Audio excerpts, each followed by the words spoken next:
Alhamdulillahi khaliqi kulli syai' wa raziqi kulli hayy. Ahata bi kulli syai'in ilma wa kullu syai'in indahu bi ajalin musamma. Ahmaduhu subhanahu wa ashkuruh wa atubu ilaihi wa astaghfiruh. Huwal ilahul wahidul ma'bud, sahibul ata'i wal jud, alladhi huwa bi kulli lisanin mahmud.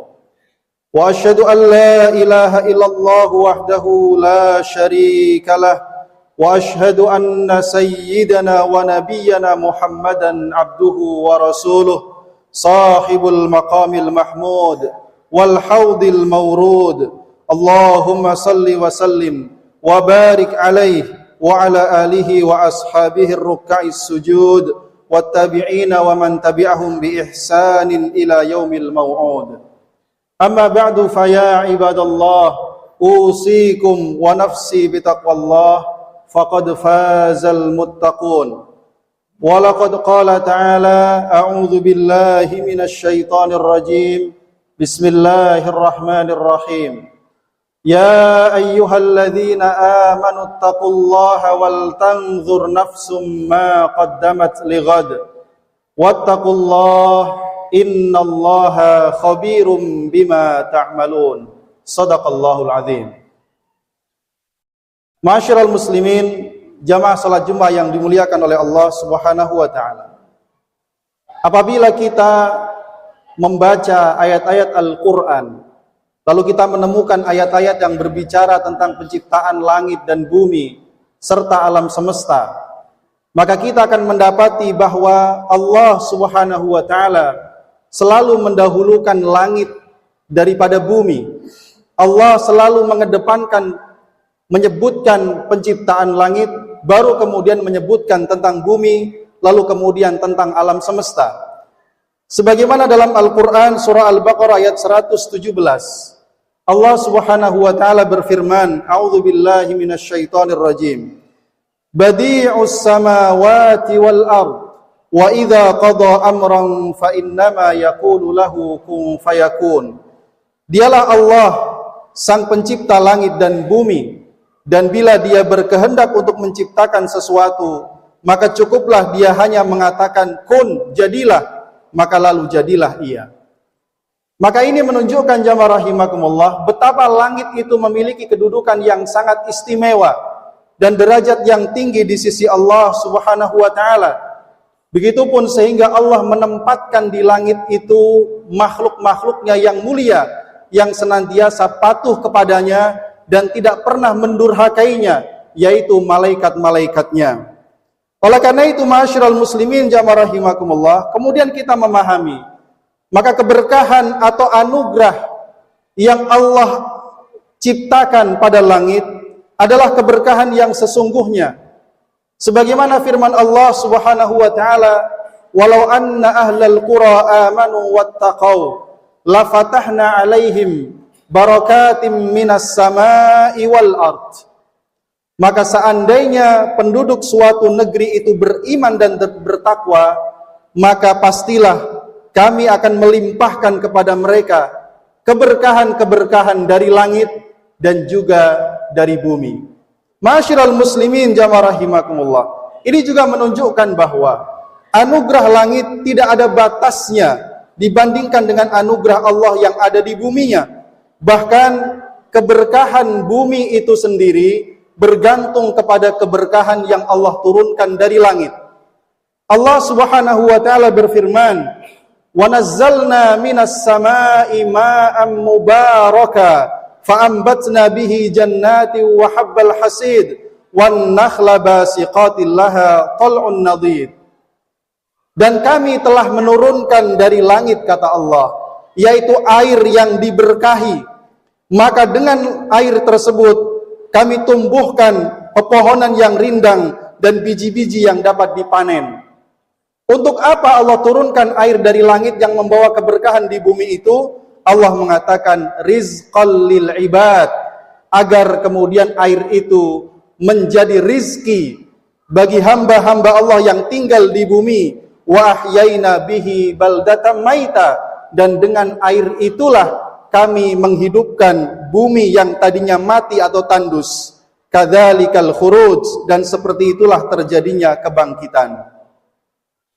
Ma'asyiral muslimin jamaah rahimakumullah, meskipun Allah kemudian mengatakan bahwa keberkahan di langit itu jauh lebih besar, bukan berarti kemudian Allah tidak menginginkan agar kita semua mencari keberkahan di bumi. Justru sebaliknya, Allah Subhanahu wa taala bahkan memerintahkan kepada kita untuk berusaha sekuat tenaga di muka bumi ini untuk mengharapkan keberkahan Allah Subhanahu wa taala, baik yang berasal dari langit maupun yang berasal dari bumi.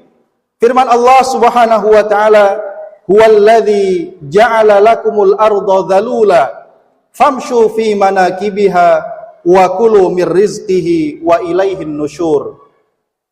Dan dialah Allah yang telah menjadikan bagi kalian bumi sangat mudah untuk dilalui, maka berjalanlah kalian di seluruh penjuru bumi dan makanlah kalian dari rizki yang Allah ciptakan di bumi tersebut, wa ilaihin nusyur, dan hanya kepadanya lah kalian akan dikembalikan. Maka ma'asyiral muslimin jamaah rahimakumullah, di dalam kita berikhtiar untuk mencari karunia Allah di muka bumi ini, maka kita sudah seharusnya untuk berusaha secara maksimal menggunakan seluruh potensi yang Allah berikan kepada kita dengan menjalankan semua sebab-sebab yang mendatangkan kebaikan, mendatangkan kesuksesan, dan mendatangkan keberkahan. Namun tidak cukup sampai di situ. Setelah kita berikhtiar secara maksimal mencari karunia Allah di muka bumi ini, maka yang berikutnya perlu kita lakukan adalah mengetuk pintu langit supaya Allah Subhanahu wa taala menurunkan keberkahan yang jauh lebih banyak dari langitnya yang memiliki begitu banyak kebaikan dan kebaikan. Ma'asyiral muslimin jamaah rahimakumullah, di dalam Al-Qur'an misalkan Allah Subhanahu wa taala mengatakan, "Wa fis samaa'i rizqukum wa ma tu'adun." Dan di langitlah rizki kalian dan semua apa yang dijanjikan kepada kalian. Para ulama tafsir mengatakan, ayat ini menjelaskan kepada kita bahwa rizki manusia telah ditetapkan oleh Allah di langit. Sebagian mufassir lagi mengatakan yang dimaksud dengan rizki di langit adalah air hujan. Karena hujan itulah yang menjadi sebab di mana Allah Subhanahu wa taala kemudian memakmurkan bumi. Lalu dengan kemakmuran bumi itu Allah memberikan rizki kepada hamba-hambanya di dunia. Maka di sini kemudian kita mendapati sebagaimana dikatakan oleh Sayyid Tantawi dalam tafsirnya Al-Wasit, beliau mengatakan ayat ini memang menunjukkan sebab-sebab yang mendatangkan rizki dan dorongan kepada manusia untuk mencari rizki tersebut. Akan tetapi kata beliau, ayat ini juga mengingatkan kepada seorang mukmin agar sandarannya saat ia mencari rizki, saat dia mengais karunia dari Allah Subhanahu wa taala, agar ia hanya bersandar kepada sang pencipta sebab, yaitu Allah Subhanahu wa taala yang Ar-Razzaq, Maha Pemberi rizki, yaitu dengan selalu merasa diawasi oleh Allah, mentaatinya dalam semua perintahnya dan menjauhi larangan-larangannya, baik dalam kesendirian maupun dalam keramaian, karena hanya Dia, Allah saja yang memiliki kuasa dalam penciptaan dan perintah. Oleh karena itu, ma'asyiral muslimin jamaah rahimakumullah, dalam urusan mencari karunia Allah di muka bumi, tidak boleh sampai mengalahkan urusan ibadah kita kepada Allah.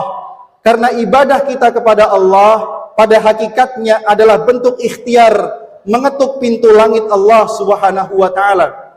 Sebagaimana Allah katakan dalam Al-Qur'an, "Ya ayyuhalladzina amanu idza nudiya lis-salati min yaumil jumu'ah fas'au ila dzikrillahi wa dzarul bai' dzalikum khairul lakum in kuntum ta'lamun."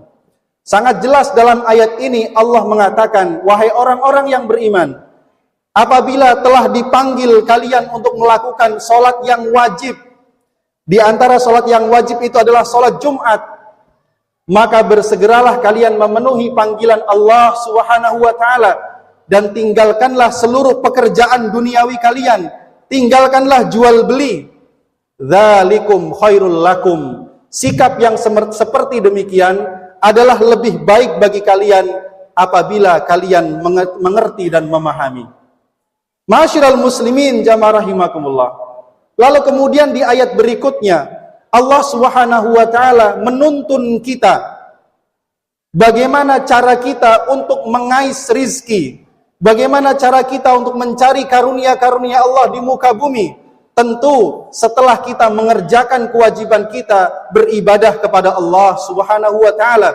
Allah mengatakan, "Fa idza qudiyatis shalah," dan apabila salat itu telah ditunaikan, "fantashiru fil ard," maka silahkan bertebaranlah kalian di seluruh muka bumi. "Wabtaghu min fadlillah," dan carilah di antara karunia Allah. "Wadhkurullaha katsira," dan selalulah ingat Allah dengan zikir yang banyak. "La'allakum tuflihun," mudah-mudahan kalian sukses mendapatkan apa yang kalian inginkan.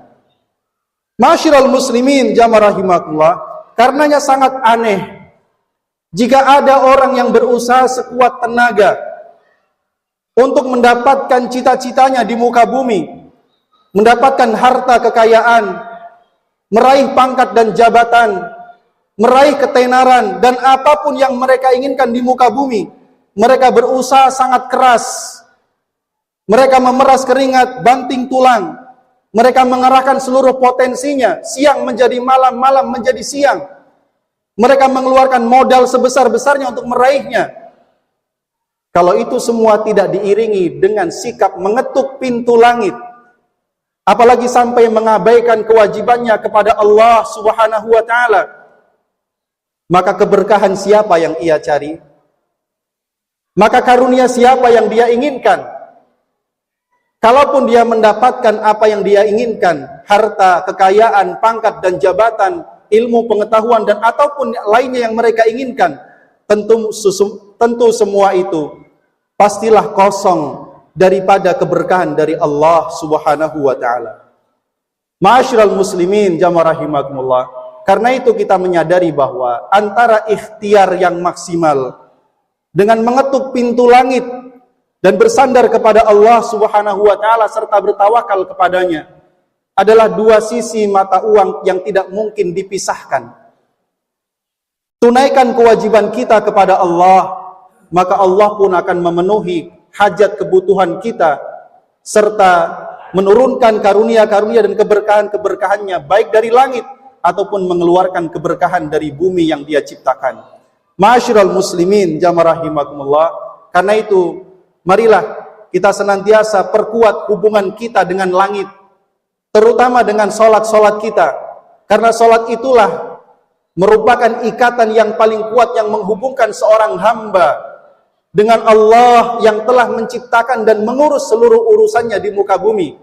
Maka apabila semakin kuat hubungannya dengan Allah, semakin bagus salatnya dan ikatannya dengan Allah Subhanahu wa taala, maka keberkahan Allah akan turun semakin banyak kepadanya.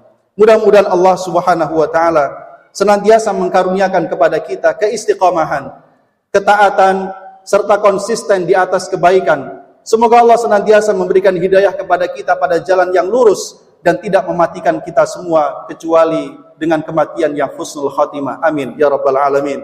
Barakallahu li wa lakum fil Qur'anil azim wa nafa'ani wa iyyakum bima fihi minal ayati wadh-dhikril hakim wa taqabbala minni wa minkum tilawatahu innahu huwal ghafurur